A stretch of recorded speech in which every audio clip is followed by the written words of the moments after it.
Bom, boa tarde, pessoal. Muito obrigado pela presença de todos. Faço questão de agradecer imensamente a presença de vocês no dia de hoje, para a gente estar discutindo um pouco mais sobre essas pautas que foram apresentadas.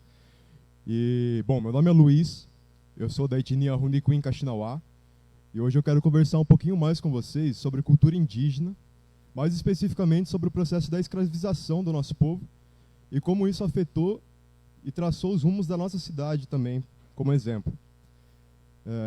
Agradecer também não só pela presença, mas pela oportunidade da gente estar tratando um pouco mais das pautas indígenas da nossa região. Itapetininga fazendo jus ao nome, né, um nome de dialeto tupi-guarani. E pouco se fala dessas tradições originárias da nossa terra. Leandro bem trouxe aí um pouco do processo de Itapetininga a partir da formação colonial.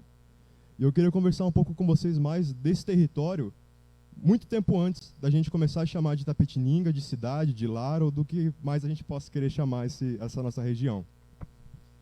Para começar aqui a nossa conversa um pouco, eu queria começar contextualizando todo o processo a nível nacional, no nosso país, para que aí a gente entenda como isso se aplica também aqui na nossa região de Itapetininga, e como isso foi dado aqui, tanto no interior de São Paulo, como principalmente na nossa cidade.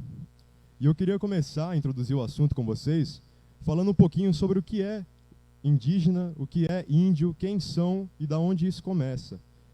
Hoje, no nosso país, no Brasil, reconhecido, nós temos mais de 300 etnias indígenas distintas, com línguas, culturas, costumes e histórias distintas.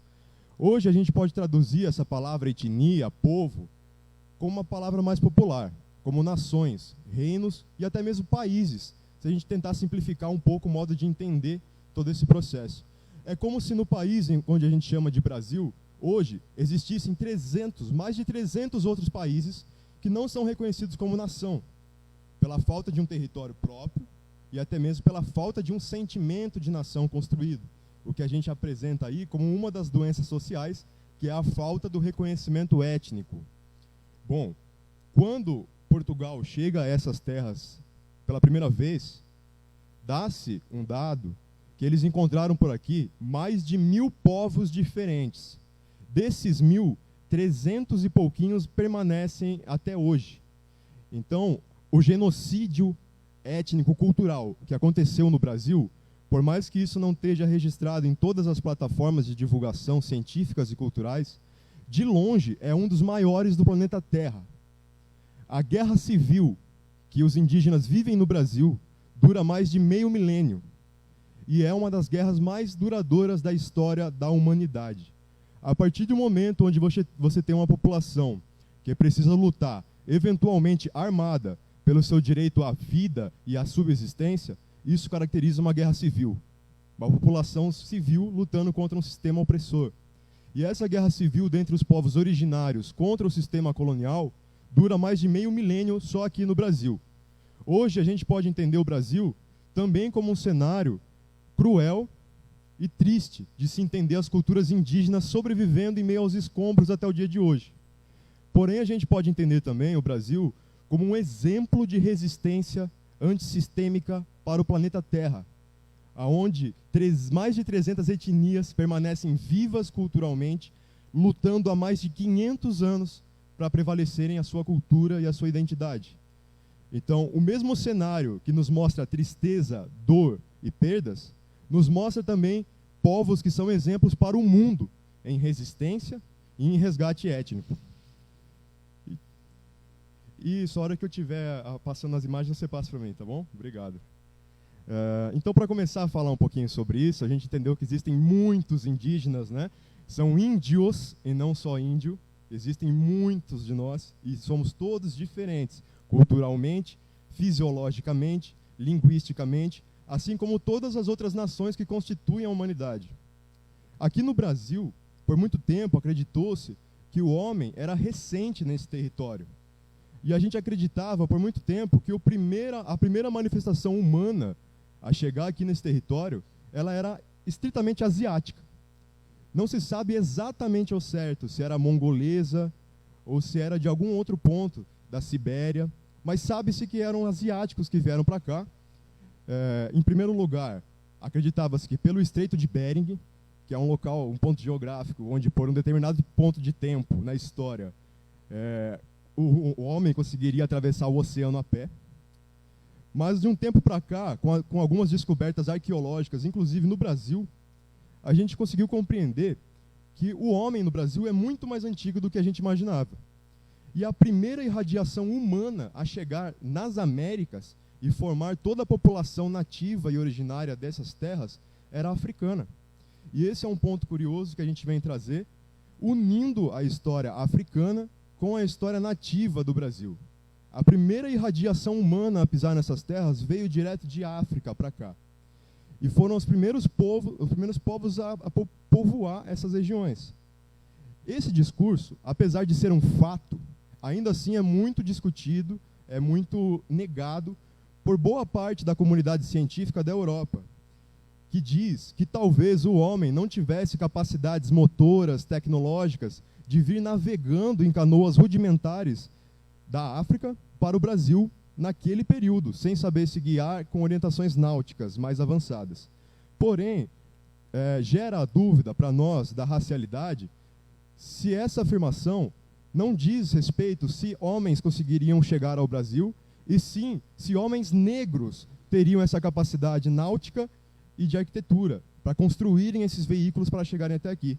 Os mesmos cientistas que negam a possibilidade do homem negro ter vindo aqui, mesmo sendo um fato, isso é bom lembrar, são eventualmente os mesmos cientistas que se orgulham dos seus antepassados vikings, bárbaros, grandes navegadores que desbravaram o mundo inteiro antes das grandes navegações. Então, a mesma parcela científica que defende que essa população do extremo europeu já tinha essas aptidões náuticas, nega o fato de que africanos estiveram aqui muito tempo antes das primeiras navegações, das grandes navegações europeias. Então acredita-se que esses africanos vieram para cá em canoas rudimentares, parando em pequenas ilhas, e de gerações em gerações chegaram a esse território, que é o Brasil. A segunda irradiação humana que chega nesse território, aí sim é asiática, que a gente conhece como dinastia Nadini, que foram esses asiáticos que vieram para essa região, povoando primeiro a América do Norte, o Alasca, os Estados Unidos, o Canadá e até o começo do México. Ao vir mais ao sul da América, começam a se difundir com esses africanos e criar a primeira base estrutural dos povos originários de toda a América, que é asiática e africana. Então, boa parte do que eu vou falar agora vem de um estudo que eu venho desenvolvendo, que se chama Abainã, os asiáticos africanos, que vem dizer um pouco mais dessa história do resgate étnico, da origem desses povos aqui na nossa região. A terceira e a mais polêmica irradiação humana que ocorre aqui nessa região também é africana. Essa irradiação, que veio depois da asiática, também africana novamente, ela é de uma origem pré-semita, de uma origem sumérica. Então a gente vai estar falando de povos que fundaram as Sumérias, o grande império dos reis civilizados.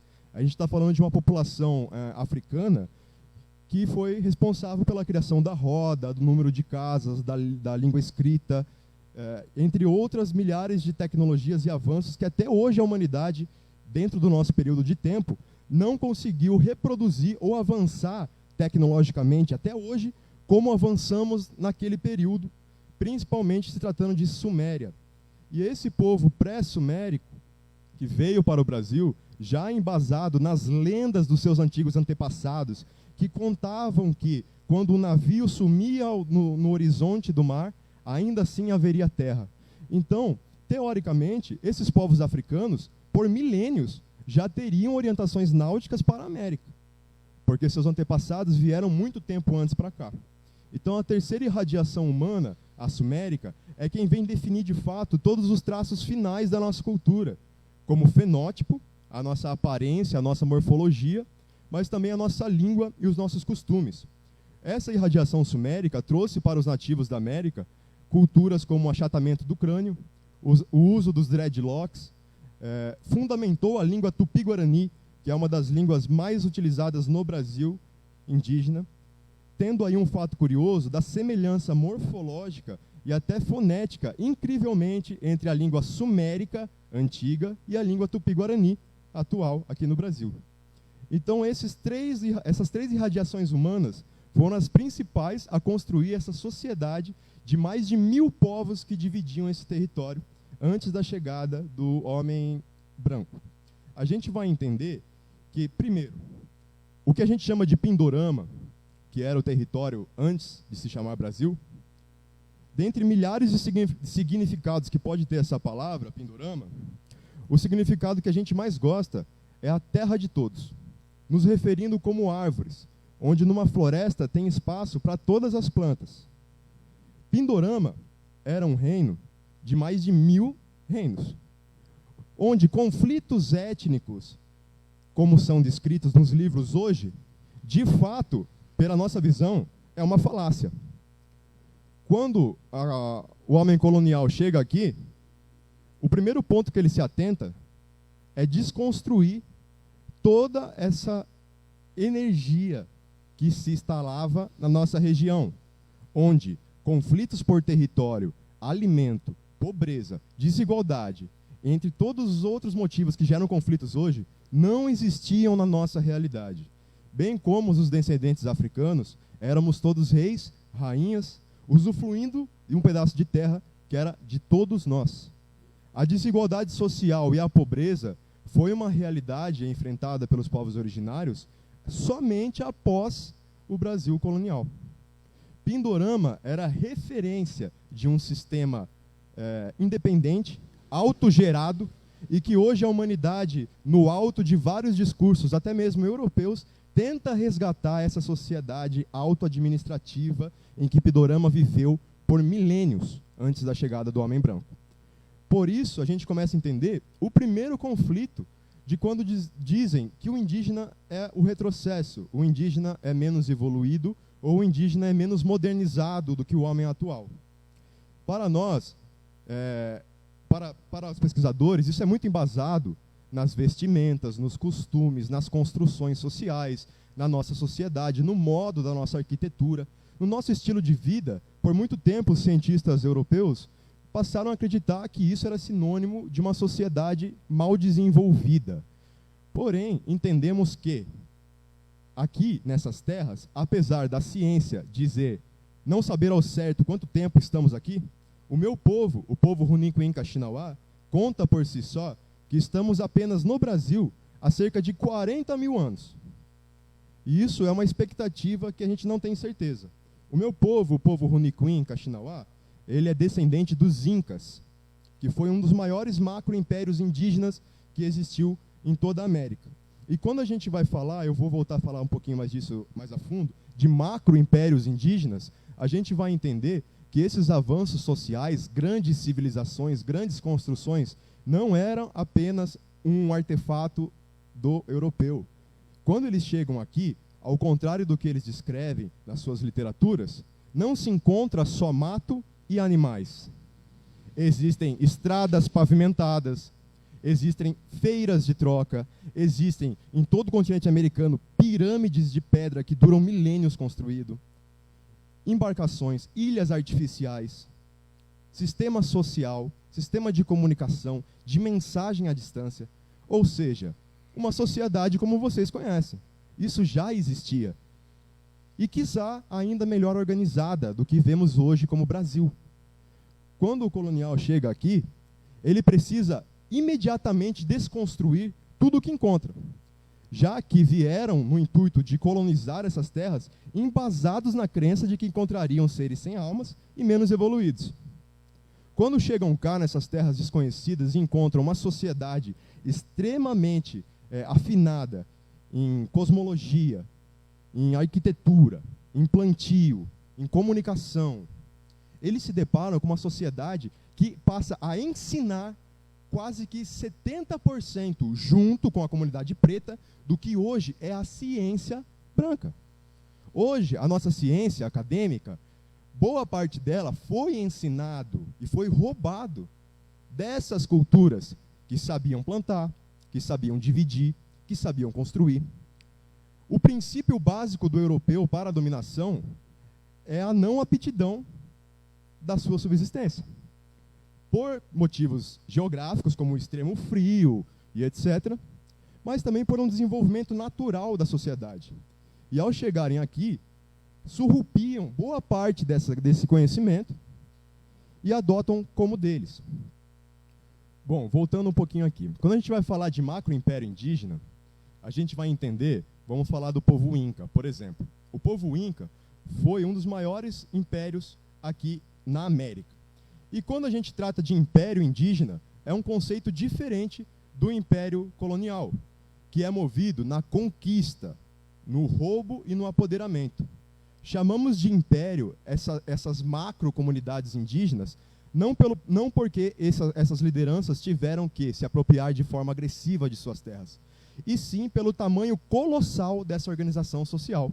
Então você entende que, apesar de termos aqui, só no Brasil, naquela época, mais de 1000 povos diferentes, existiam povos que traçavam culturas em comum. Então você vai entender que aqui no Brasil, entre esses 1000 povos, éramos divididos em macro-impérios, como o Macro-G, o Tupi-Guarani, o Nauá, entre alguns outros. E um dos principais da nossa região da América foi o Império Inca, principalmente refletindo aqui na América do Sul. Esse povo, que era exímeis produtores de manufatura, de tecidos, de plantio, de náuticos, enfim, toda essa parte da ciência que eu venho trazendo, eles também tinham participação em todos os povos originários aqui no Brasil, durante o período em que foram considerados o maior império indígena da América. Então, ao contrário do que se expressa vulgarmente, os incas não vinham para cá para sacrificar as pessoas apenas e pegar os impostos que eram cobrados. Todas essas narrativas que encontramos hoje nos livros de história, por sua boa parte, passam de um imaginário europeu, trazendo a realidade indígena para o seu cotidiano. Então, eles deduziam que era por impostos, por dominação, porque não se passava na cabeça do homem europeu que essa articulação toda só existia a nível de relação humana, a nível de que todos precisam estar na mesma sintonia familiar para que todos prevaleçam da melhor forma possível. Aonde esse Império Inca passa por todas as regiões do Brasil, se comunicando e se articulando com todos os povos que aqui estavam. Então eu já vou pegar um gancho, antes de falar um pouco mais desses processos nacionais, dizendo que a cidade, onde hoje é a cidade de Itapetininga, já foi uma grande parada inca, de resgate desses povos que aqui viviam. Um dos maiores impérios indígenas que existiam aqui na nossa região era o Império Macro-G, representado pelo povo Caigangue, também conhecido como Bugres aqui na região. Tanto é que facilmente 90% da população de Itapê vai ter uma avó, um avô que se reconhecia como bugre. Isso é tradicionalmente falado na nossa família. Esses bugres eram modos que eram chamados principalmente o povo Caigangue aqui na nossa região, que era o povo mais numeroso. O Império Caigangue, na época, para a gente ter noção, no início da nossa construção social de cidade, iria do atual Mato Grosso até o Rio Grande do Sul, em território imperial. Então a gente vai entender que era uma das maiores extensões de terras indígenas nesse período.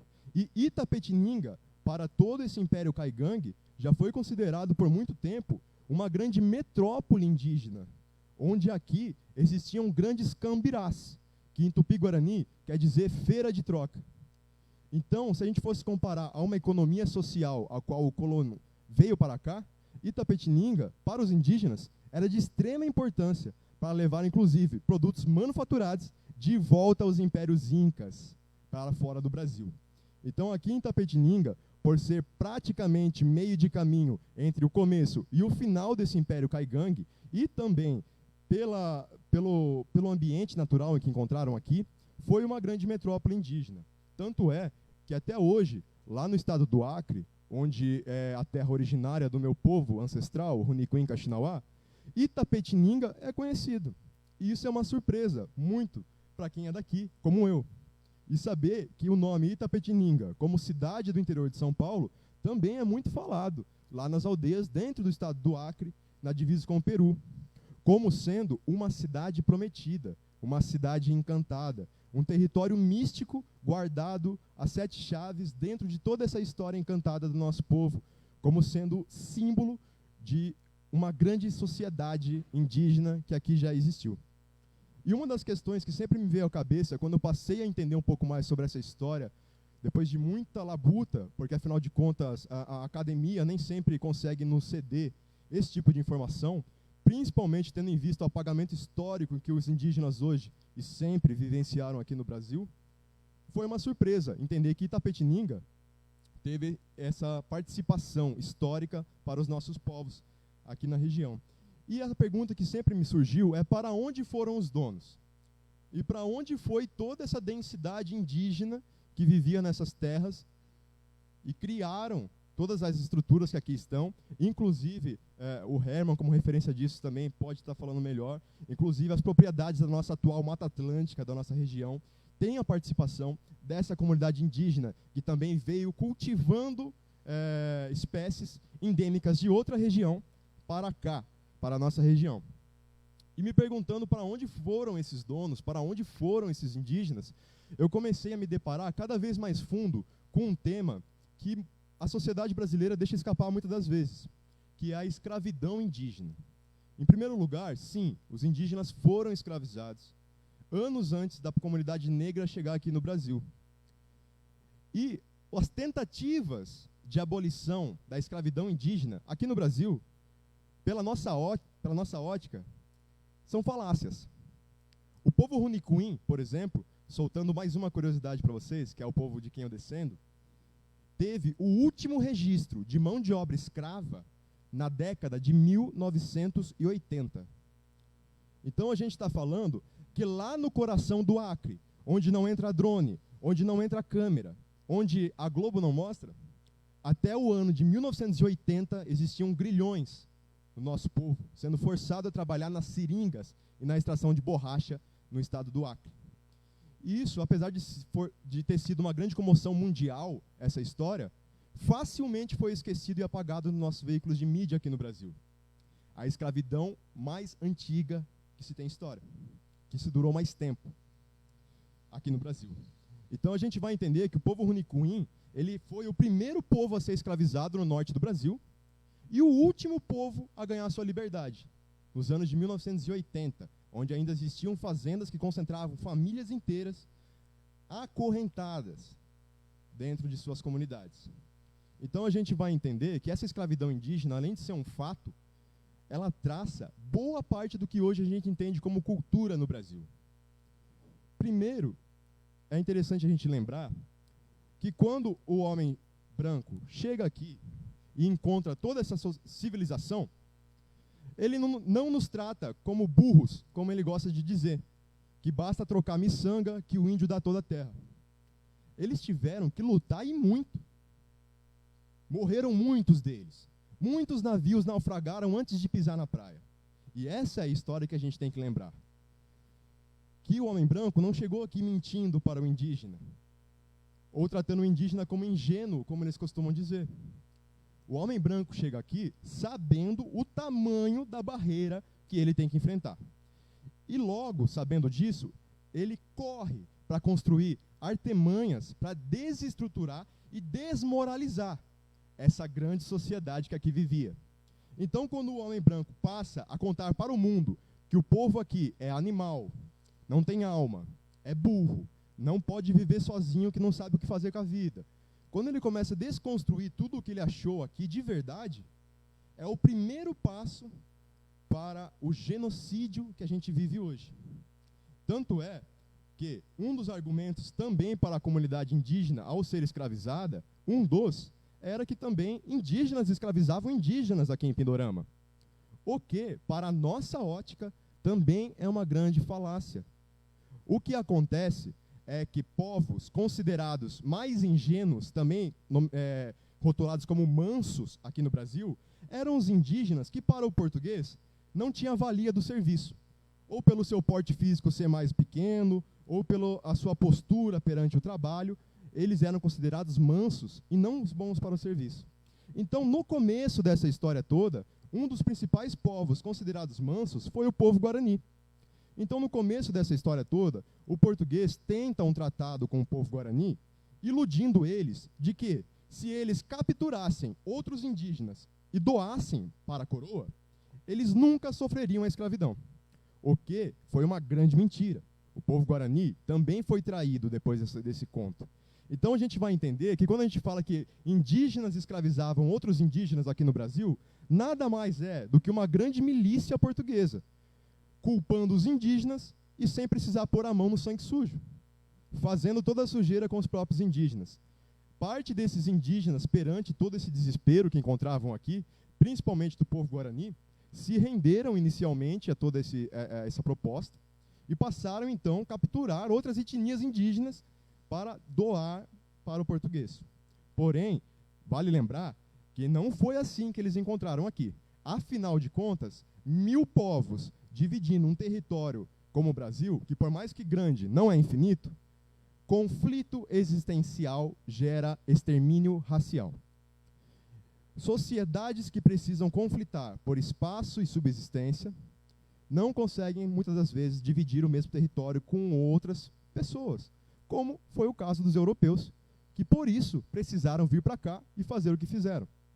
Então, quando eles chegam em Pindorama, a realidade é totalmente outra. Desde todo o ouro que encontraram aqui, até a não pobreza e a não fome, chama a atenção do europeu que, se considerando o preferido de Deus, cria-se uma pulga atrás da orelha. Como um homem, eventualmente nu, descalço, na floresta, tem esse potencial social que a Europa não conseguiu conquistar no alto do seu imperialismo, no alto de suas conquistas. E a partir daí, a igreja passa a defender que os indígenas precisam ser escravizados. Afinal de contas, sozinho, não sabemos o que fazer da nossa vida. Como dizem até hoje, se deixa o índio sozinho lá no mato, ele só quer saber de pescar, enfim, esses argumentos que até hoje são reproduzidos. E quando os indígenas passam a ser escravizados aqui no Brasil, que é logo de início, afinal de contas, não foi um português que pegou o primeiro facão e cortou a primeira toceira de mato para passar com o seu burrinho. Não foi o português que chegou aqui e limpou as próprias botas depois de descer na água. Não foi o português quem chegou aqui e construiu as primeiras estradas, os primeiros caminhos. Quando chegaram aqui, boa parte já estava construído e de prontidão começaram o seu plano de dominação indígena, pois precisavam de um povo para trabalhar, como mão de obra escrava. A partir desse momento, em resumo, a gente entende 3 principais formas de se escravizar indígenas no Brasil durante esse período. A primeira forma, e a mais comum, era através da propriedade. A partir do momento em que eu adquiro uma propriedade, um pedaço de terra, tudo o que tem dentro dela passa a ser meu. Então, quando a coroa portuguesa passa a distribuir latifúndios, trazendo o investimento de famílias europeias para a colônia, a gente começa a ver que os indígenas eram considerados animais. Então, animais e plantas dentro do seu terreno é seu. Então, quando você compra um terreno, você tem total direito de ter domínio desses indígenas na época. Uma outra forma muito comum era a guerra justa, que de fato eu precisaria apenas do aval, né, da sociedade, da coroa, sem ter uma grande propriedade com indígenas dentro, para que eu caçasse indígenas selvagens que não estivessem ainda dentro de territórios com donos, né, de propriedades, para que eu juntasse grupos civis ou militares fortemente armados e fosse caçar a livre e espontânea vontade indígenas, onde geralmente matavam-se todos os homens e levavam para as fazendas as mulheres e as crianças. Nesse período, a gente passa a entender que era uma das formas mais práticas e mais comuns de se conseguir mão de obra escrava indígena, principalmente utilizado na região de Itapetininga, onde a gente vai encontrar e vai falar um pouquinho já sobre diversos conflitos e que existiram na nossa região entre indígenas e bandeirantes. Então a gente vai entender uma terceira forma, também muito utilizada, a menos prática, porém a mais eficaz, que era a religiosa. Então você tinha monges católicos que eram enviados como missionários para essas aldeias indígenas, com discursos de que queriam aprender a cultura, que eram amigos, que não serviam à cultura, se instalavam dentro dessas comunidades e pouco a pouco começavam a mudar a sua cultura internamente, oferecendo utensílios agrícolas, e outros tipos de práticas sociais e de modo de vida, distintos da cultura que já existia naquele povo. O que pode parecer inocente e até uma tentativa de trazer conforto para os indígenas, aí nasce um perigo muito grande de genocídio, onde você vai entender que quando o tempo passa, as gerações vão mudando, o primeiro indígena que saberia plantar um quarteirão inteiro sem enxada, já não sabe mais. E a enxada é do homem branco. Então, a partir daí, a sobrevivência via alimentação não é mais 100% um controle dessa sociedade. Então, todos esses traços culturais eram alterados, desde os mais simples até os mais bárbaros, como proibir a gente de falar a própria língua dentro das comunidades. Hoje, o meu povo Runicuim-Kaxinawá, que é um dos povos mais antigos no Brasil, apenas 5% da nossa população fala a nossa língua tradicional. Hoje, eu venho há alguns anos estudando a nossa cultura e ainda não sou fluente na nossa língua tradicional. E isso é uma ferida que não se cura.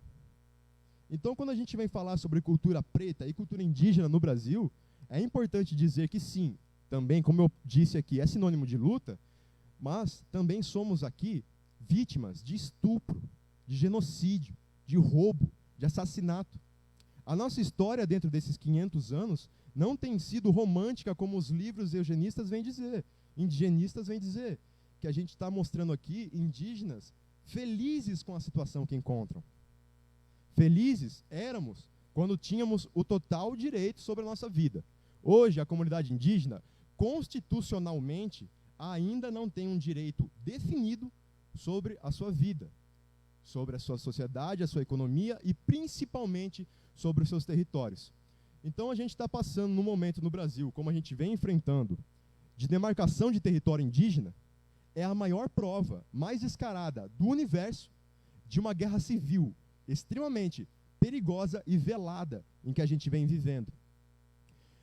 O Brasil passa a entender hoje que o Brasil é o país inteiro e as comunidades indígenas são pequenas terras isoladas. O que a gente precisa dizer é que aqui nesse país existem mais de 300 países. O resto é o Brasil. O indígena não vive no Brasil, o brasileiro vive em Pindorama. Então, as nossas terras não estão no Brasil. O Brasil é o resto entre uma terra e outra. E esse mapa está muito equivocado no seu sentimento de nação, que pouco existe, e nas suas demarcações de território, que não respeita esses territórios indígenas como nações, sendo que o sentimento de nação, muitas das vezes, dentro de uma comunidade, lá no meio da Amazônia, que não tem energia, não tem saneamento, é uma miséria pura. Você encontra sentimentos de nação que às vezes a gente não encontra em contexto urbano. Boa parte da nossa sociedade hoje, que se define brasileira em contexto urbano, é pobre de sentimento de nação. Passa a querer consumir cultura exterior, menosprezando as suas manifestações tradicionais. Então, quando a gente vai falar desse resgate étnico, é importante a gente, em primeiro lugar, lembrar que vivemos num país mentiroso. O nosso sentimento de nação, ele não existe para todos aqui, os que aqui vivem.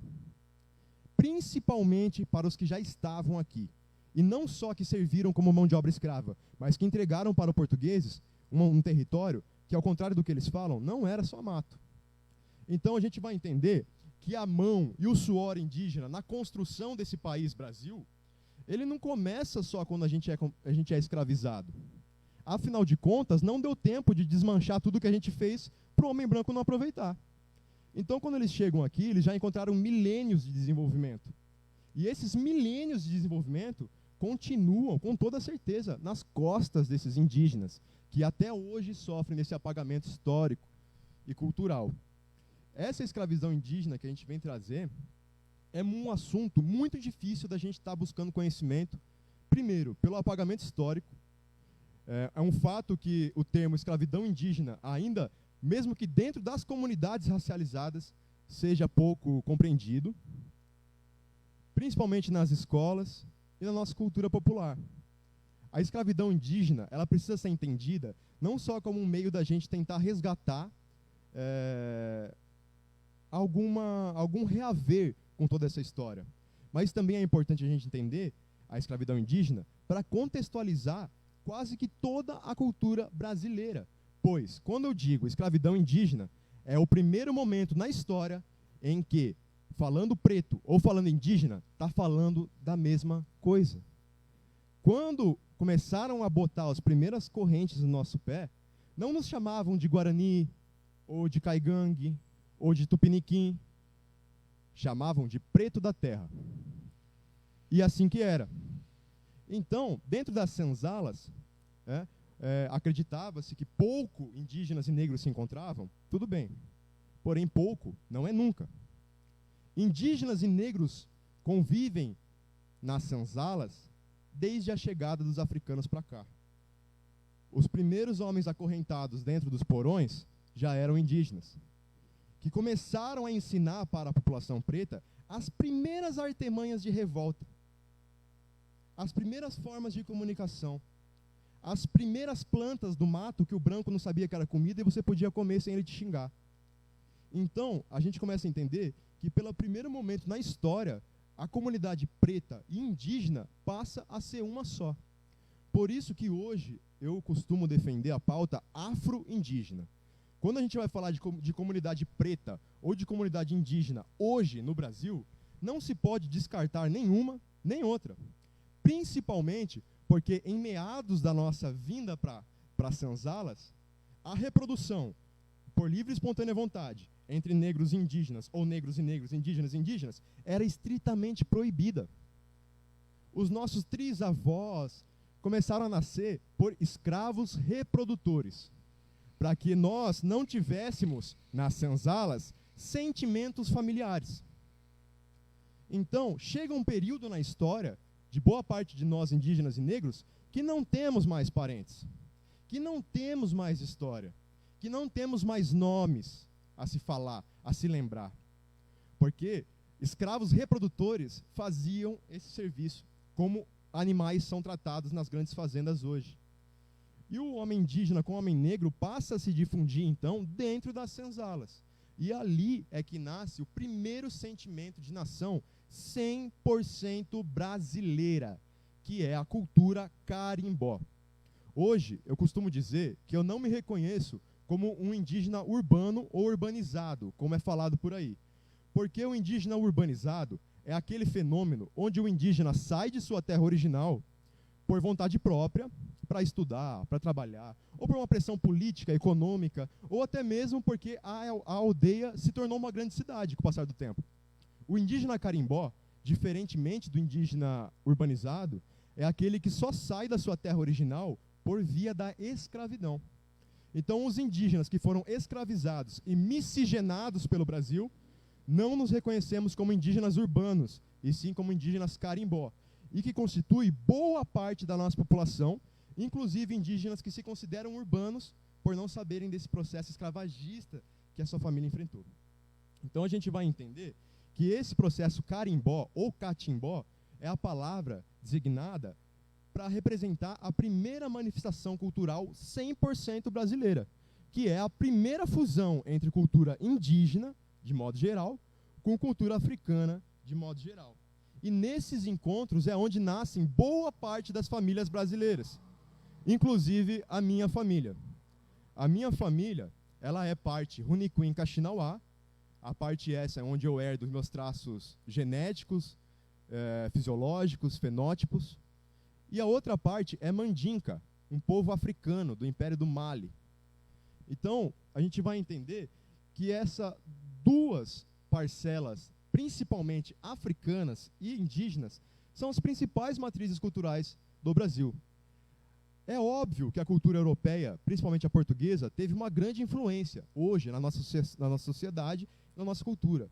Porém, igualizar as três na mesma importância me soa ainda como tentando colocar o português num local ainda melhor do que de fato foi. Tirando todas as coisas ruins que eles trouxeram da sua cultura, as boas, se a gente peneirar, nem se compara com toda a questão social e cultural que os pretos e os indígenas deixaram para a gente. Então, quando a gente vai entender sobre cultura brasileira, não nasce quando o branco tenta pôr a cultura europeia no indígena ou no preto. Ela só vai nascer de fato quando pretos e indígenas se acolhem. Porque um sentimento cultural e de nação não se existe por imposição. A gente finge respeitar um sistema ou uma norma. Porém, internamente, somos seres individuais. E a verdade, ela é quem difere a prática. Por isso que grandes revoltas indígenas não aconteceram com eles sozinhos, antes da chegada do povo preto para cá. Grandes revoltas, revoluções, grandes quilombos só passam a existir com a fusão dessas duas culturas. E quando a gente vai entender que a cultura carimbó, ela nasce nas senzalas, mas ela se empodera nos quilombos. Por isso hoje, com muito orgulho, eu sempre falo ao pessoal que a gente não é fruto de senzala. Nós somos frutos de quilombo. Porque quem esteve na senzala não voltou para nos contar. Nós somos frutos de quilombo, de resistência, de luta. Senzala é um passado em que a gente não se orgulha. Então, isso nasce na senzala, mas se encorpa nos quilombos.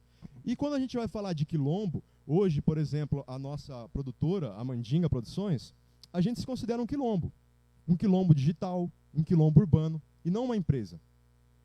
Pelo sentimento de acolhimento, a responsabilidade e as ideologias que fundamentaram a sobrevivência do nosso povo, elas devem e podem, inclusive, até hoje serem aplicadas no nosso dia a dia.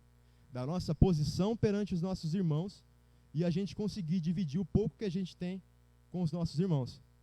Porque, de fato, é muito cômodo hoje, nós, poucos negros indígenas, que conseguimos estar aqui hoje falando com vocês sobre a nossa cultura, é muito fácil a gente voltar para casa e concluir a nossa missão por aqui. Sendo que milhares e milhares de irmãos como eles precisaram morrer para que hoje eu estivesse aqui falando com vocês um assunto tão difícil como esse. Então, nós, indígenas, e a população preta, aqui no Brasil, não estamos a ponto de sossegar o facho e curtir um país igual. Nós ainda vivemos uma guerra social, seja ela consciente ou não, onde a cada segundo estamos à deriva de perder tudo o que construímos até agora.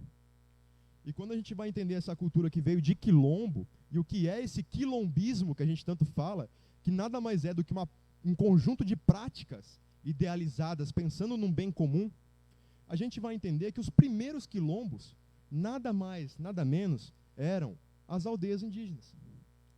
Então a gente vai entender que o quilombo nasce como um sentimento, principalmente dentro dos seus vários significados de resistência e revolução. Quilombo, acima de tudo, antes de ser um local físico, é um sentimento de resistência. Quilombo se constrói com os indivíduos e não com um espaço, diferente do sentimento de movimento. Não se contempla o movimento, se contempla os indivíduos, pois são eles quem, articulados, fazem a diferença real. Então a gente vai entender que os primeiros quilombos foram, de fato, as aldeias indígenas. E eu sempre costumo brincar com o pessoal como deve ter sido esse primeiro encontro. Claro que já havia essa comunicação, como eu disse, dentro das senzalas. Por isso, o primeiro negrão soube para onde correr. Então a gente está falando de um planejamento que os livros de história não contemplam que nós tivéssemos essa estratégia de guerrilha. E que nós temos. Pois um povo que sofre o que sofre há 500 anos e ainda estamos aqui, no mínimo é sinônimo de exímeis guerreiros e exímeis táticas de sobrevivência. Então, quando essas primeiras aldeias começam a receber essa comunidade negra, a gente sempre pergunta como foi esse primeiro contato? Porque, eventualmente, nem todos se conheceram nas senzalas, já existiam as parcelas livres. Como foi esse primeiro contato? Como esse africano corre para o meio do mato, talvez machucado, talvez cortado, chorando, com fome, sem roupa? Como que ele chega no meio do mato, que ele não sabe onde é, encontra um homem totalmente diferente dele, que de repente apontou ali 500 flechas para a cara desse indivíduo para ver quem era ele? Como que essa comunicação se deu? Se não foi verbal, como se deu? Aí eu volto a falar sobre quilombismo e sobre a verdade do movimento, das ações e dos indivíduos. Porque um olhar sincero fala mais do que 1000 palavras. Então foi facinho para um índio e para um preto, ao se olharem no meio do mato, de noite, desesperados, entender que os dois estavam lutando contra a mesma coisa. Não precisou mais palavras para que o nosso povo se unisse de prontidão. Então a gente vai entender que também um outro fato, o número de negros que temos hoje no Brasil também diz respeito à comunidade indígena aqui no Brasil. Afinal de contas, a população branca na época se negava de forma massiva a ter filhos crioulos, a ter filhos bugres. Quando eventualmente um patrão estuprava as suas escravas e aquilo gerava um fruto, não era nem questão de aborto, matava-se a mãe e resolvia o problema. Pois um filho bastardo era o fruto do pecado, era a prova do pecado. Hoje temos a quantidade de negros que temos no Brasil, não só, como a gente para às vezes para acreditar, que foram todos livres numa época, aí nada mais de ruim aconteceu, então eles conseguiram tocar sua vida felizes e sadios. A comunidade indígena foi a primeira parcela social nesse país a reproduzir raça com os pretos e vice-versa. Então, a nossa miscigenação racial entre pretos e indígenas no Brasil não foi um descuido do nosso cuidado racial, muito pelo contrário. Foi a principal ferramenta de sobrevivência das duas comunidades. Por isso eu gosto sempre de trazer para o pessoal que tanto os discursos de empoderamento racial preto ou indígena fora do país nem sempre contemplam a nossa realidade. As definições de negros e indígenas fora daqui não contemplam nem de longe a nossa realidade. Que de fato precisamos nos miscigenar para conseguir estabelecer a força da nossa cultura. Então hoje, nos dias de hoje, eu sempre bato na tecla que falar de cultura preta e falar de cultura indígena no Brasil, a gente está falando da mesma coisa. Não estou falando de traços em comuns. Muitos traços foram em comuns, até o ponto onde eles passaram a se conhecer. Aí sim, eles tinham traços em comuns que não sabiam que eram incomuns. A partir desse momento, foram traços iguais, criados juntos, estabelecidos da mesma maneira, onde preto e índio era tudo irmão. Quilombo e aldeia era a mesma coisa. E esse processo da gente resgatar esse sentimento carimboca que foi esquecido no Brasil, que é dessa união da parcela preta com a parcela indígena, é extremamente importante para o resgate étnico, tanto da parcela preta quanto para a parcela indígena. Afinal de contas, se passamos 500 anos unidos para conseguirmos estar aqui hoje, que não seja hoje que esqueçamos de quem fomos. Então é importante lembrar, sempre que eu tenho a oportunidade, que desde que o homem pisou na América, primeiro ele veio da África, e quando o africano torna aqui escravizado, ele novamente funde com a cultura indígena, principalmente pela semelhança. Afinal de contas, nossas raízes também são africanas, escritas cuneiforme, entre outras práticas que eram fáceis de alguns escravos, principalmente malês, entenderem um pouco da nossa língua, do Tupi-Guarani. Então, esses períodos de escravidão, eles começam a criar fenômenos de revolta, para que a população indígena e negra possam se safar dessa escravidão. Um dos fenômenos de revolta indígena mais comum que aconteceu pelo Brasil é classificado como carreiros. O fenômeno de carreiros é quando indígenas, durante todo o processo escravagista, saem da sua terra originária para ficar circulando Brasil afora, dentro da floresta, sem abrir trilha, sem deixar rastro, pelo carreiro dos animais, onde eles passaram gerações, vidas, anos, sem poder passar mais de uma noite no mesmo local, sem poder deixar fogueira, adquirir bens ou alimento. Por anos, os carreiros foram a forma de revolta mais utilizada dos indígenas. Por isso, você entende um fenômeno diaspórico indígena aqui no Brasil também, onde indígenas do Amazônia vai para o Rio Grande do Sul vai para a Amazônia, de fora do Brasil vai para longe. Então a gente começa a ver uma migração em todo o continente americano desses indígenas fugindo da opressão escravocrata que aqui existia. E para o povo Runicuim Kaxinawá, que é o meu povo originário, não foi diferente. Nós saímos, minha família sai do estado do Acre, fugindo pelo carreiro dos animais, principalmente pelo carreiro da onça, Tanto é que hoje nos consideramos a grande família da onça, pois a onça é um dos animais que mais circula esses corredores ecológicos por muita distância. Utilizamos esses carreiros de caça desses animais para fugir desses territórios onde a gente estava, das nossas aldeias que foram tomadas pelo poder militar e pelo poder religioso, e fugindo por essas carreiras, pelo Brasil afora, descobre-se que, em Minas Gerais, existe um grande assentamento quilombola do povo malê, do povo mandinca, que eram os escravos que eram maiormente comercializados nos estados da Bahia e do Rio de Janeiro. Os escravos malês, no Rio de Janeiro, ao se revoltarem por lá, fogem para Minas Gerais. E ao chegar em Minas Gerais, se reúnem com comunidades indígenas que já existiam ali, para formar um grande quilombo, extensão do quilombo de Catucá, que foi um dos principais quilombos do norte do Brasil, fundado por Malunguinho, um mestre quilombola mais antigo que Zumbi dos Palmares e que também se tornou uma lenda viva do homem imortal, do guerreiro mandinca, reforçando na cultura brasileira a mítica de que esses pretos malês, mandingas, não morriam, eram protegidos da morte. E até um fato curioso e triste, que infelizmente boa parte desses negros malês, por terem essa fama, eram obrigados pelos seus senhores a serem capitães do mato. Afinal de contas, todos os outros povos temiam essa mística. Então, quando esses povos mandinga formam esse grande assentamento quilombola em Minas Gerais, dando extensão ao quilombo do Catucá, eles passam a receber muitos e muitos refugiados indígenas do norte do Brasil para Minas Gerais. E ali nasce a minha geração, a minha família, como parte de todas as outras famílias que a gente tem no estado de São Paulo. Boa parte das famílias racializadas afro-indígenas saíram ou da Bahia ou de Minas Gerais para vir aqui para a nossa região. E estando lá, essa parcela Runicuim da minha família consegue então um ambiente de sobrevivência, de estadia, de finalmente conseguir estabelecer uma vida social, e aí sim começam a dar continuidade nas proles, na reprodução. E um reflexo dessa continuidade sou eu aqui hoje. E parte desse resgate étnico que eu venho trazendo sobre a minha família, em primeiro lugar, é para tentar saber um pouco mais quem eu sou. Afinal de contas, por ter essa genética mandinga e Runicuim, boa parte da minha família é negra. Tem uma pele preta.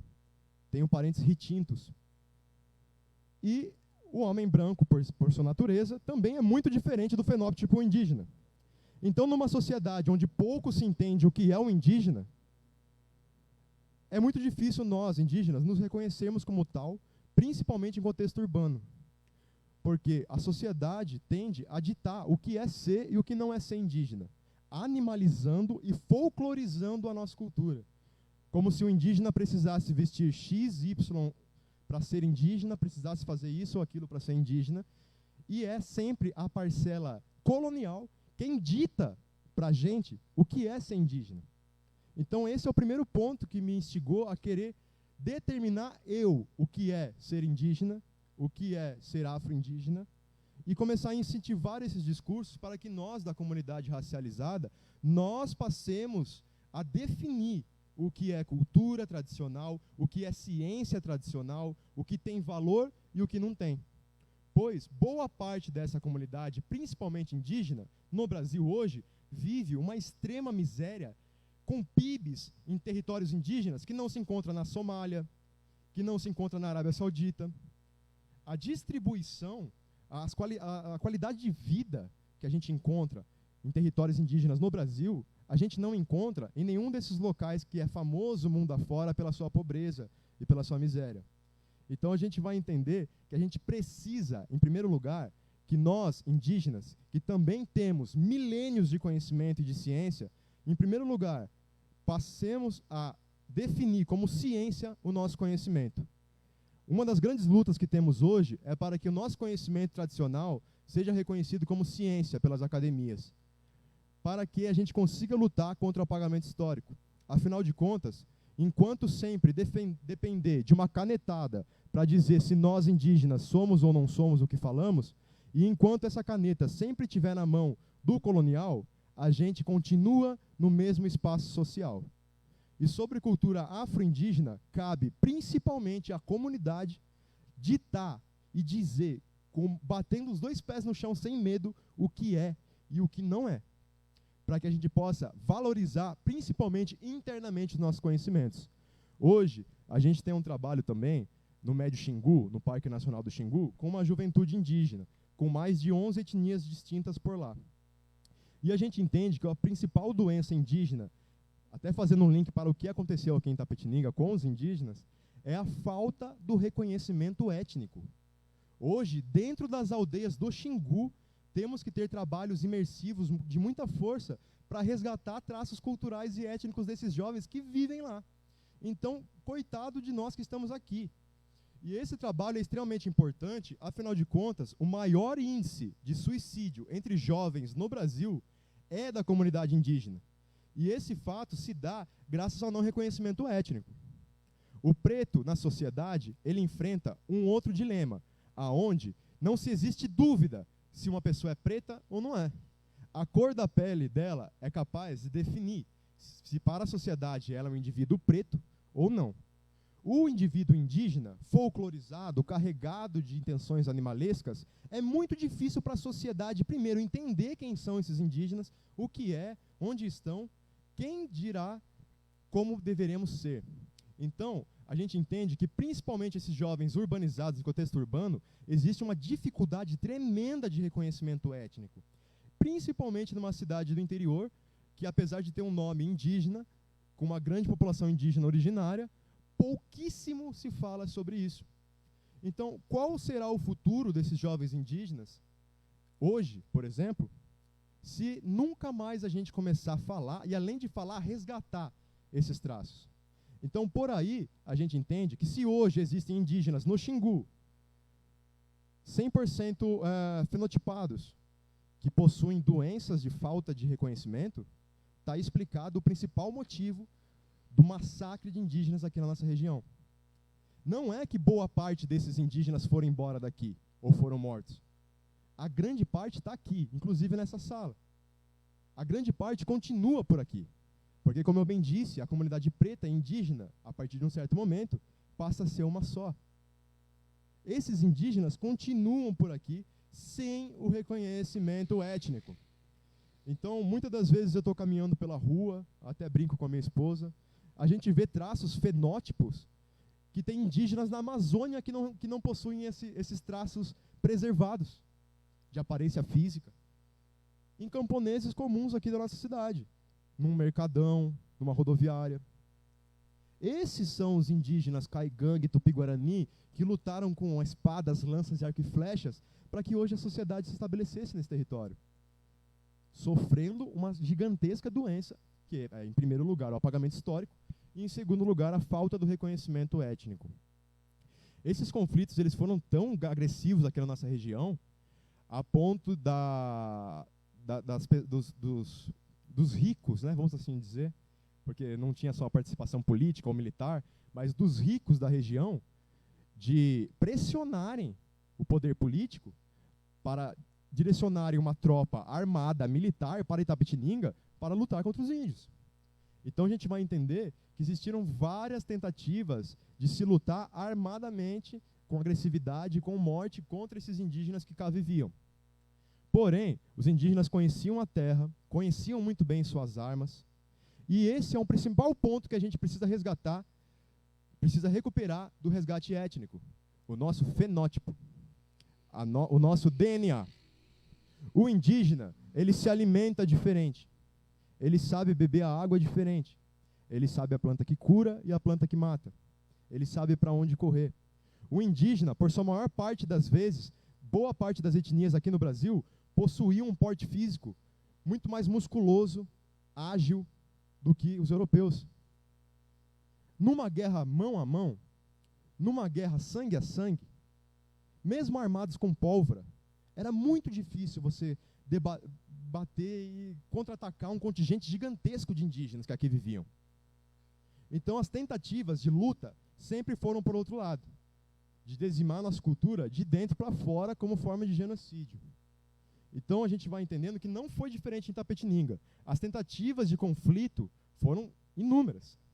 Tanto os conflitos familiares, de registros de pessoas que iriam até os policiamentos, até os exércitos, denunciar que foram atacados por indígenas na sua propriedade, foram atacados por indígenas vindo para o centro. Então você vai ver que realmente, por um bom período de tempo, Itapetininga foi um cenário muito forte de guerra civil entre brancos e indígenas, principalmente. Onde esses indígenas já viviam aqui, como bem dito, não foram apenas expulsos, foram primeiro escravizados. Apenas os que não se rendiam à escravização é que eram considerados arredios. E a partir daí, tinha-se o aval para morrer, para matar. Então, os indígenas que serviam para o trabalho precisavam também ter um aspecto de submissão aos seus senhores coloniais. Já todos os outros povos que de nenhuma maneira se submeteram a serem escravizados, passaram a ser considerados arredios e sofreram grandes massacres. Assim como o povo caigangue, o povo bugre, que, mais uma vez, falando, teve a maior parte de sua população concentrada aqui na região onde hoje é Itapetininga, e, de fato, pouco sabemos, pouco falamos e poucos entendemos sobre essas manifestações culturais indígenas que viviam por aqui. Então, é importante a gente lembrar não só desse contexto de massacres indígenas que existiam em Itapetininga, mas entender também que Itapetininga foi foco de muita construção de cultura indígena e também, por incrível que pareça, desse resgate.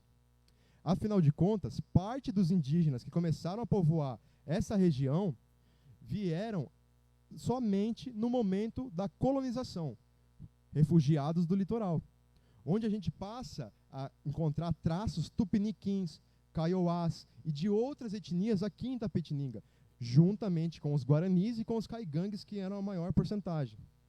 Então a gente vai entender que, além de todas essas manifestações, tudo o que aconteceu de intercâmbio cultural, de fusão de ciência e conhecimento tradicional nessas terras, foi sinônimo para muitas outras. Para que a gente conseguisse também estabelecer aqui em Itapetininga, além de todo esse trajeto difícil, um ambiente onde se nasceu muita cultura típica, muita cultura própria, principalmente com o encontro desses povos indígenas e com a parcela preta que existiu aqui. Voltando a dizer que nossa cultura propriamente dita caipira, a música sertaneja, o forró, o funk, o samba, isso é afro-indigenitudes, isso é coisa nossa. Hoje a gente vai falar do brega, do baião, do bolero, da salsa, isso tudo é coisa nossa. Então eu costumo até brincar com o pessoal que às vezes a gente reconhece muito mais fácil traços negros na nossa cultura de modo geral e acaba esquecendo os traços indígenas na nossa cultura, tanto na alimentação, na fala, no nosso modo de viver. E eu costumo até brincar que, como a gente entende o samba, o jazz, o soul como black music, a gente precisa entender o carimbó, o baião, o forró como índio music. O brega, essa cultura tipicamente brasileira, que vem dessas matrizes métricas indígenas de composição musical. O jeito que se toca sanfona aqui não é do mesmo jeito que se tocava em Portugal. O jeito que se toca teclado aqui, não é, o piano na época, não era do mesmo modo. O violão, o charango, os tambores e por aí vai. Toda essa construção que hoje a gente nem sonha que talvez esteja matriz indígena, tem. Exatamente. Então a gente vai entender que, além de tudo, também justifica um pouco da marginalização que existe em cima desses termos. Então basta a gente falar sobre forró, sobre sertanejo, hoje em dia, eu costumo dizer que até mais do que o funk, porque na nossa região aqui o funk ainda assim é popular, falar sobre forró, sobre brega, sobre carimbó, sobre terecô, é muito mais difícil. E as pessoas às vezes associam como coisas fúteis, banais, de má índole. Talvez por essa raiz de ser algo indígena, e por ser algo indígena, automaticamente precisamos não gostar. Temos que fingir que a gente não gosta, porque é feio, é coisa de índio. E a gente vai entender que a contribuição maior para essa cultura artística indígena, que nosso povo chama de Canaiã, a gente vai entender que é principalmente também dada a um braço da comunidade preta. Afinal de contas, a musicalidade brasileira ela é estritamente afro-indígena. E isso eu posso dizer com a maior precisão do mundo. A percussão no Brasil, os tambores, as batucadas do Brasil, ensinam instrumentistas do mundo inteiro Africanos aprendem com a nossa musicalidade aqui do Brasil. O modo que o brasileiro toca o seu tambor é referência no mundo inteiro. A batida, o swing do Brasil, da musicalidade brasileira, só tem aqui. E a gente vai entender que isso se deve principalmente a pretos e indígenas.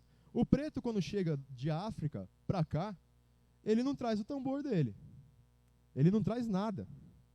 O primeiro coro, o primeiro tambor que o preto bate é no coro do índio. É no tambor do índio que ele bate. Então, o negro, ele trouxe o axé, ele trouxe o orixá, ele trouxe o swing, mas ele não trouxe o tambor. Então, é uma das principais referências para a gente entender por A mais B, que sim, esses povos se complementaram e foi extremamente importante para a construção social que hoje a gente tem.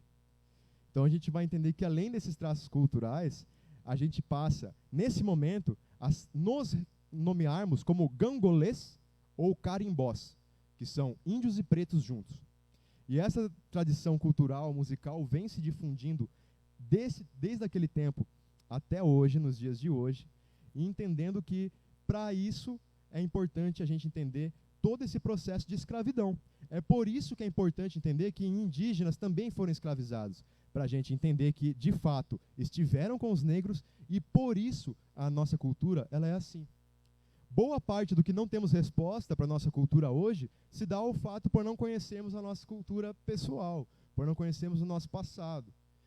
E volto a dizer do resgate étnico.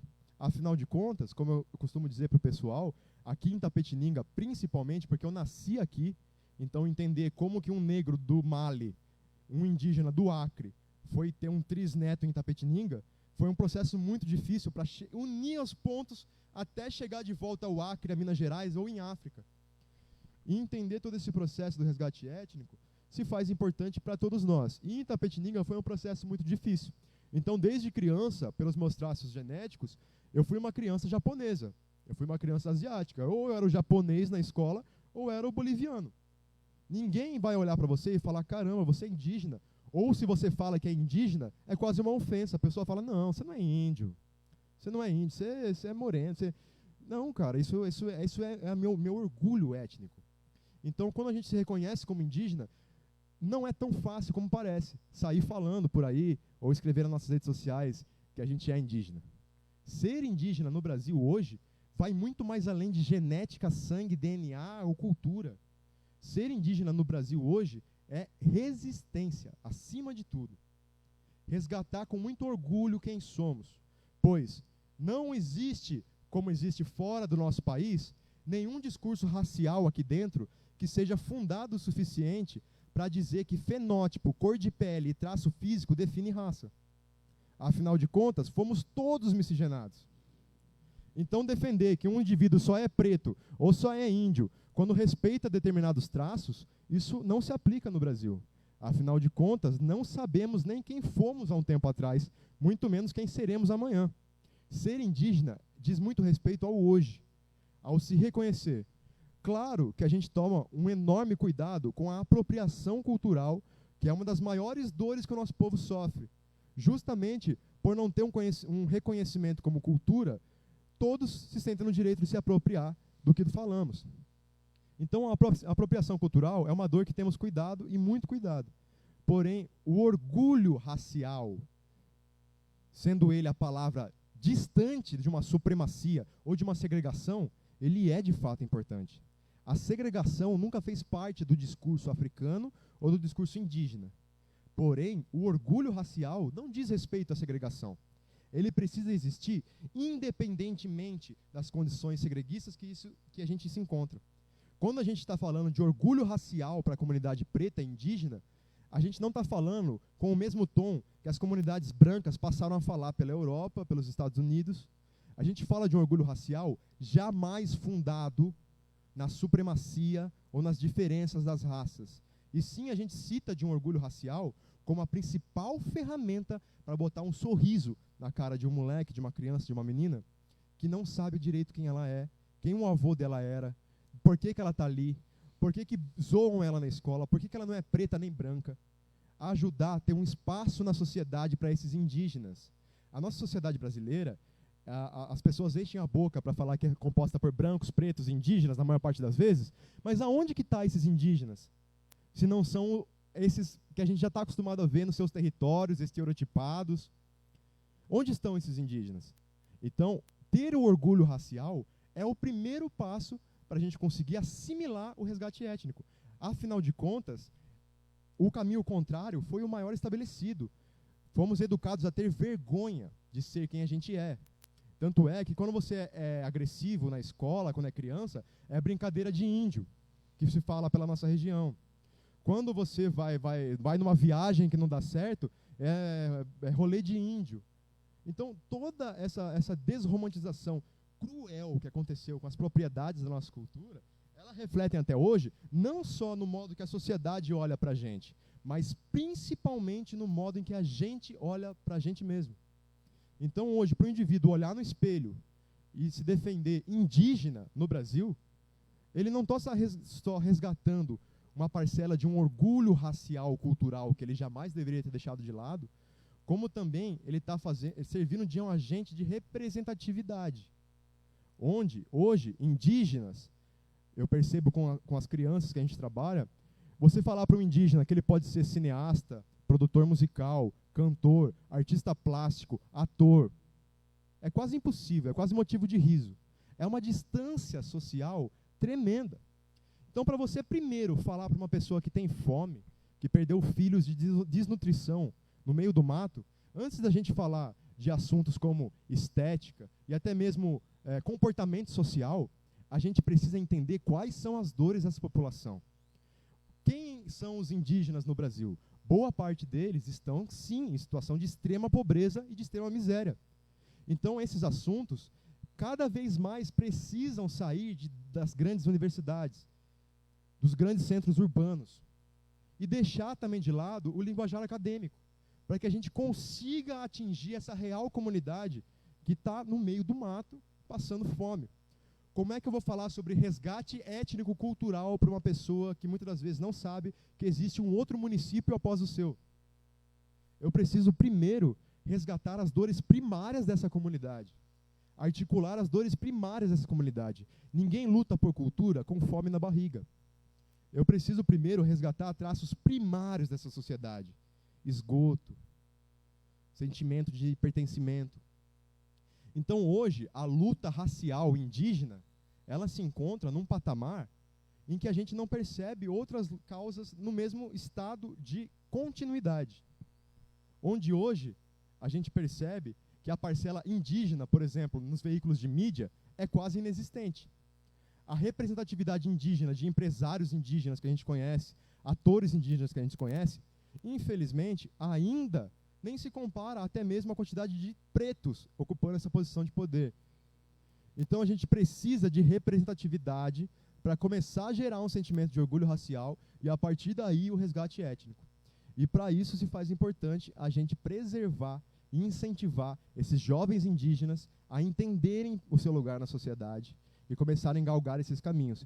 Afinal de contas, ainda estamos em processo de provar que somos pessoas, que somos gente, que existimos. Então, os discursos de luta da comunidade indígena, na maior realidade de todas, falando com vocês, está muito longe do romantismo que às vezes a gente encontra em militâncias massivas na internet. Porque boa parte da nossa comunidade não tem acesso a essa internet.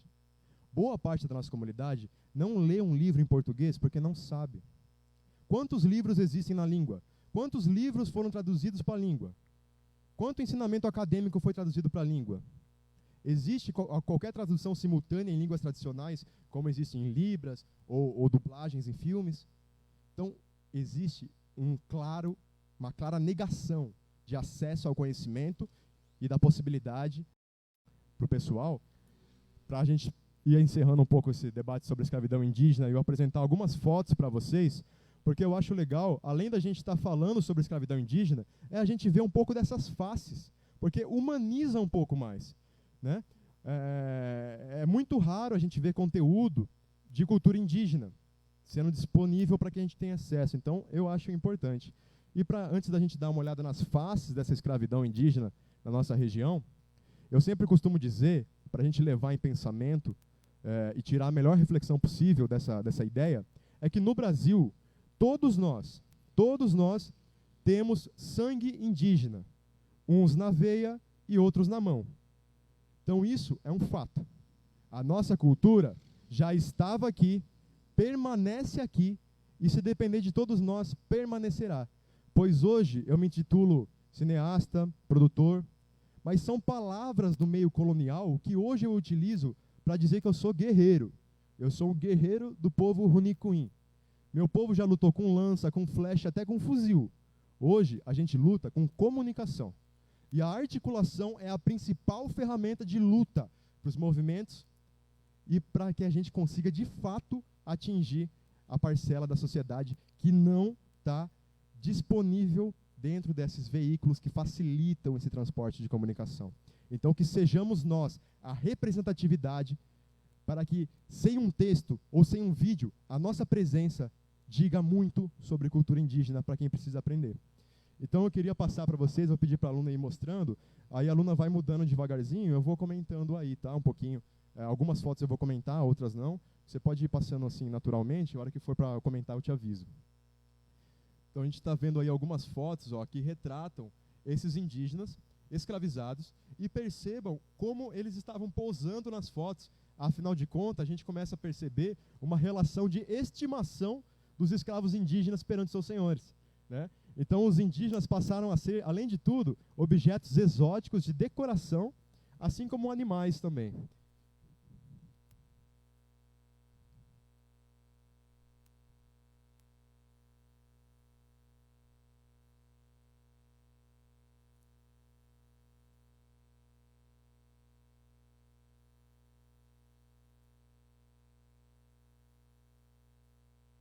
Aqui a gente pode ver um retrato, né, que simboliza bastante um pouco disso que a gente está falando, né, a nível de imagem, onde a gente pode ver o seu senhor, né, ou, enfim, o homem representando um estereótipo colonial, posando ao lado do indígena, sendo ele um bem, uma moeda de troca, um animal exótico. Então você consegue identificar isso até pelo jeito que eles tiram esse retrato, né, da imposição da superioridade do homem branco perante o homem indígena. Aqui a gente pode ver um pouco dos dreadlocks na cultura indígena, que também foram muito presentes em diversas etnias aqui do Brasil, principalmente, que também foi herança dos povos africanos.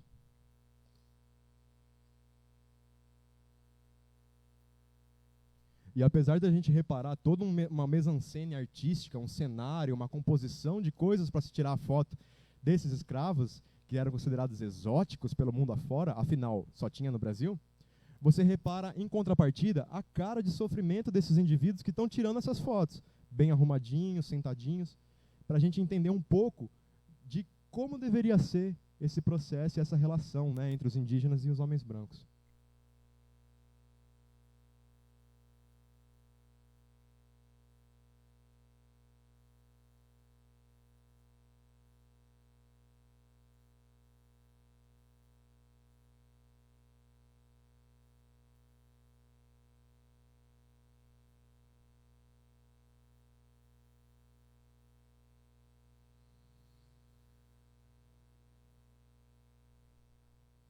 Isso. Aqui a gente pode reparar, que a vestimenta daquele sujeito de trás que está empunhando uma lança no meio dos dois indígenas é uma vestimenta de superioridade a esse outro capataz que também é branco, que está sentado como outro índio também estaria.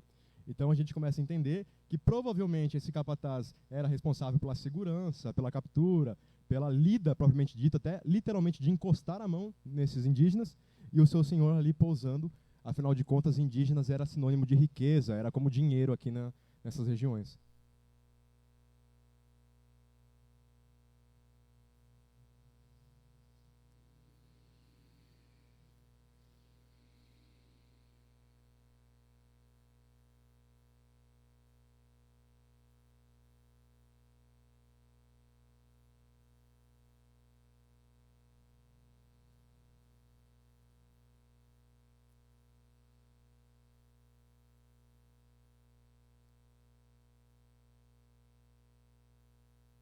Aqui nós podemos reparar também uma foto muito parecida e que vai narrar também muito isso que a gente está falando, né?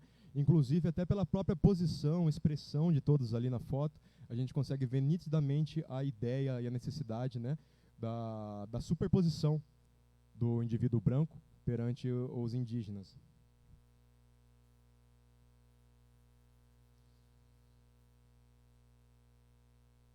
Ah lá, essa foto aqui é legal, porque isso aqui, pessoal, não vou nem entrar muito no assunto, mas esclarecendo para vocês, é uma foto de um zoológico humano exibindo escravos indígenas. Isso era muito comum no mundo inteiro, e boa parte da mão de obra capturada indígena aqui era destinado a esses grandes zoológicos humanos, na Europa, nos Estados Unidos e até mesmo na Ásia. Então aqui a gente pode ver, ó, eles apresentando uma dança tradicional dentro de um zoológico. As próximas fotos vão mostrar um pouco melhor. Isso é um zoológico americano, onde você está vendo aí esses indígenas sendo exibidos, né, como animais. Continua no mesmo zoológico e a gente pode reparar o pessoal lá atrás analisando, olhando, bem como hoje funcionam os zoológicos, né? Só que isso eram zoos humanos que contemplavam principalmente indígenas e negros. Aqui a gente tem um bebê indígena acorrentado num tronco, enquanto a população fica ali olhando para ela e admirando ali, tentando se... Não sei nem a palavra que dá para isso, né? Mas estão ali.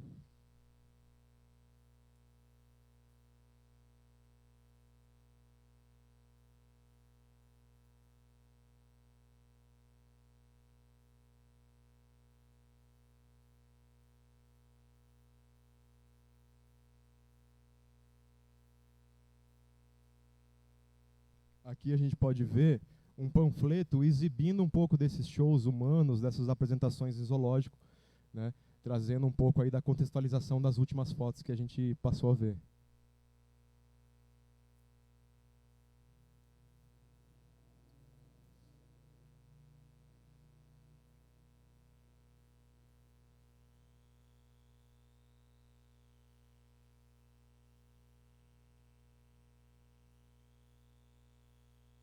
Aqui a gente pode ver uma comunidade indígena com os grilhões, né, acorrentados pelo pescoço, todos despidos, provavelmente tinham acabado de ser capturados, era costume despir quem usava as vestes, e tomar alguns conteúdos laxantes para que o indígena vomitasse e evacuasse o máximo possível, comprovando para o seu senhor que não haveria nada escondido que facilitasse a sua fuga. Aqui a gente tem um grupo de crianças, né, concentradas. Era comum também a gente ter as crianças sozinhas, concentradas sozinhas, afinal de contas, sem a participação de um adulto, eles se moldariam 100% dentro dos conformes coloniais, então era importante para eles que o escravo nascesse na terra.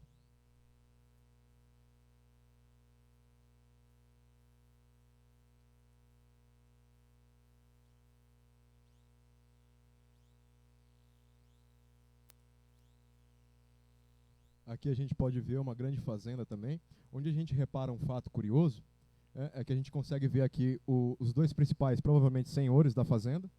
A gente consegue ver numa posição um pouco mais de submissão ali, porém também bem vestido para a época, um indivíduo negro, provavelmente capataz também, já com uma outra situação dentro do trabalho. E todos esses indivíduos que estão carregando essas botijas enormes aqui na costa são os indígenas, que eram a mão de obra mais utilizada como transporte de carga pesada na época.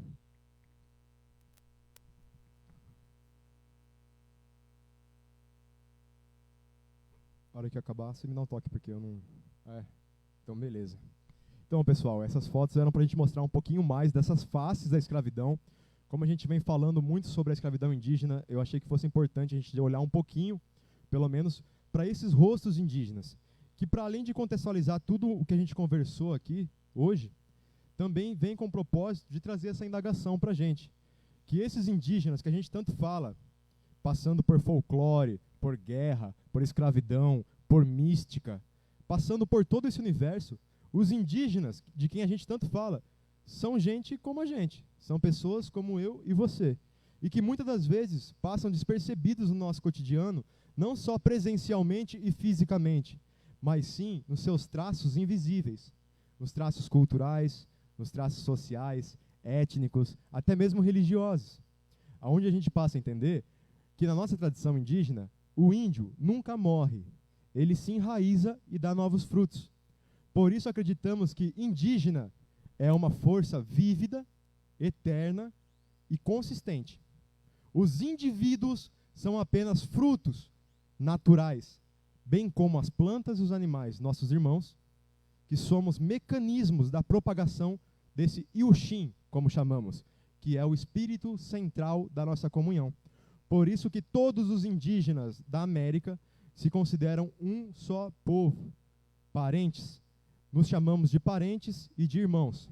Afinal de contas, apenas 1% do nosso DNA difere qualquer indivíduo indígena na América um dos outros.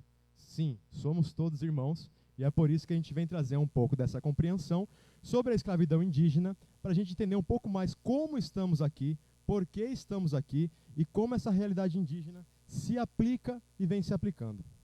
Eu gostaria, para dar encerramento aqui à nossa conversa, de agradecer novamente todos vocês por terem dedicado esse tempo, essa atenção para estarem conversando sobre essa pauta. Sem sombra de dúvidas, não foi dito tudo sobre o assunto, mas espero que seja um estopim para que a gente possa cada vez mais estar interessado em cultura e tradição indígena e que a gente possa cada vez mais também celebrar a vitória de estarmos aqui hoje, nós pretos e indígenas. Então eu quero agradecer a todos, em meu nome, em nome de todos os meus antepassados, em nome de toda a população indígena.